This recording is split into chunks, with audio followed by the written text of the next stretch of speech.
बालटाल्यातून काढून आता जम्मूच्या दिशेनं संपूर्ण ताफा निघालेला आहे। संपूर्ण सुरक्षेमध्ये आर्मी जवानांच्या सुरक्षेमध्ये सर्व व्यवस्था होती। हे बघा संपूर्ण गाड्या इकडे लांबपर्यंत उभ्या दिसतात आपल्याला आणि ती आहे बालटालचा बेस कॅम्प।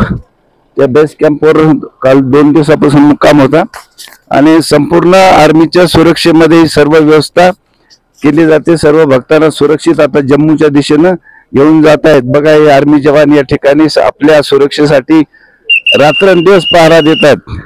हे आहेत म्हणून आपण आहोत। यांच्या सुरक्षेमध्ये सर्व ही यात्रा सुखरूप पार पडते। सकाळच्या सकाळची वेळ आहे आणि निसर्गाचं अतिशय सुंदर असं स्वरूप या ठिकाणी भव्य स्वरूप बघायला मिळत आहे। आणि हा सुरक्षेमध्ये निघालेला आहे ताफा जम्मूच्या दिशेनं। ह्या बघा सगळ्या गाड्या एका रांगेमध्ये निघालेल्या आहेत आणि सुरक्षा रक्षक आपल्याला जागोजागी बघायला मिळतील। आर्मीचे जवान जागोजागी सुरक्षा करताना आढळून येतात।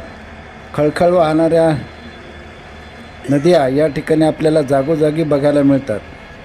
डोंगराच्या कडेला ओढ्याच्या काठावर सुरक्षा करणारे हे जवान काश्मीरला भारताचे नंदनवन म्हणतात, परंतु या नटलेल्या प्रदेशाला अतिरेक्यांनी ग्रहण लावल्यामुळे या ठिकाणी जागोजागी सुरक्षा द्यावी लागते। सुरक्षा जवान, आर्मीच्या गाड्या आणि भक्तांचे वाटचाल करणारा ताफा हे नेहमीचं समीकरण या प्रदेशात झालेलं आहे। हे बघा यात्रेकरूच्या ताफ्याच्या मधोमध सुरक्षा रक्षकांची गाडी या ठिकाणी जाताना दिसत आहे। या ठिकाणून गांदरबल 63 किलोमीटर तर श्रीनगर 83 किलोमीटर अंतर असल्याचा हा बोर्ड आहे।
दोन डोंगराच्या मध्ये पसरलेली हे विस्तीर्ण अशी भातशेती बघा, किती छान दृश्य आहे। हे आहे शेपची बाग। शेपची बाग बघा किती सुंदर आहे। थोडे बारीक बारीक शेप आहे सध्या। संत्र्याच्या झाडासारखी शेपची झाडं असतात, पहिल्यांदाच बघितण्यात आली। आणि श्रीनगरच्या जवळ शेपच्या फार मोठ्या प्रमाणात बागा आपल्याला आढळून येतात। ही बघा आणखीन एक शेपची सुंदर अशी बाग। सध्या शेप लहान लहान आहेत, पुढे मोठे झाल्याच्या नंतर ते या झाडांना अति शोभून दिसतात। जातानाही तुम्हाला बनियालचा भंडारा मी दाखवला होता आणि येतानाही आता हा बनियालचा भंडारा या ठिकाणी पण आता भंडाऱ्यापर्यंत पोहोचणं शक्य नाही, म्हणून या ठिकाणावरूनच मी तुम्हाला हा परिसर कसा आहे, कशा टेकड्या आहेत, कसे घरं आहेत, हे सगळं वातावरण या ठिकाणी कसं आहे हे दाखवतो। सकाळी 3 वाजता उठलो बालटाल इथे आणि उठल्याच्या नंतर साधारणतः 4:30 वाजता संपूर्ण हा कॅनवाय म्हणजे सुरक्षेमध्ये सगळ्या ज्या यात्रेकरूच्या गाड्या त्या निघाल्यात आता जम्मूच्या दिशेनं। आणि 4:30 वाजल्याच्या नंतर आता 12:30 वाजता पहला स्टॉप घेतलेला है या पूर्ण ताफियाना। बनियाल में यहाँ पे भंडारा है और कैंप है रुकने का। यहाँ पे नाश्ता खाना पीना सब मिलता है, लेकिन टाइम कम है। इतनी बड़ी लाइन लगे कि कम से कम 1 किलोमीटर पूरी आणि सगळे यात्रेकरू इथून आता पुढे त्या भंडाऱ्याच्या दिशेनं जेवण्यासाठी काही बाथरूम साठी चहा पिण्यासाठी बरेच जण गेले। आम्ही काही गेलो नाही, कारण जवळपास 1 किलोमीटर जाणं आणि पुन्हा 1 किलोमीटर परत गाडीपर्यंत येणं, त्यासाठी त्या भंडाऱ्यात जाऊन जेवण करण्यापेक्षा जवळच खाऊन आजचा दिवस झगवायचा आहे।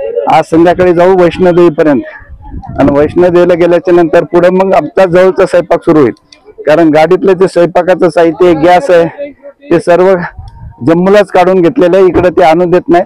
आणि त्याच्यामुळं सर्व आता 5 दिवसापासून भंडाऱ्यावर सगळी व्यवस्था चालू आहे. पण भंडाऱ्यात जेवणाला सर्व असतं पण वेळच नाही. त्याच्यामुळं अतिशय घाई करतात. संपूर्ण मिलिटरीच्या सुरक्षेमध्ये हा पूर्ण यात्रेकरूचा बसचा ताफा चालतो. त्यामुळे त्यांच्या सूचनेप्रमाणेच चालावं लागतं. त्यांनी थांबा म्हटलं तिथंच थांबावं लागतं, त्यांनी निघा म्हटलं की लगेच गाडी काढावी लागते. अशी संपूर्ण ही व्यवस्था आहे. हे आपल्या हिंगोली जिल्ह्यातील मेथ्याचे खंडोजी मामा आहेत. हे फार आमची काळजी घ्यायला लागले. त्यांना चांगला अनुभव पण आहे. आणि त्यांनी हे शेप आणले बघा, हे पण जवळपास टाकले लहान शेप आहेत. हे शेप त्यांनी दिला खायला, अजून गोड झाले नाही पण चांगले आहेत. मामाने चांगलं काम केलं. जर लयच आवश्यकता पडली, भूक लागली तर हे खाऊन पण आपण निभावून नेऊ शकतो. हे मामा असं आहे, चांगले येतं. एवढा शेप झाले सध्या, पुढे मोसम मध्ये पूर्ण रस्त्याने विकायला असतात. बरोबर आहे. चला धन्यवाद मामा. चला, हा समोर दिसतो तो आहे बनिहाल येथील भंडारा. या ठिकाणी आर्मीच्या सुरक्षेमध्ये हा संपूर्ण भंडारा चालतो. आणि जम्मूकडून बालतालकडे जाणारी वाहनं आणि बालतालकडून जम्मूकडे येणारी वाहनं पूर्ण ताफाच्या ताफा याच ठिकाणी पहिल्यांदा थांबतो. आणि या ठिकाणी नाश्त्याची वगैरे व्यवस्था सगळ्या भक्तांची केली जाते.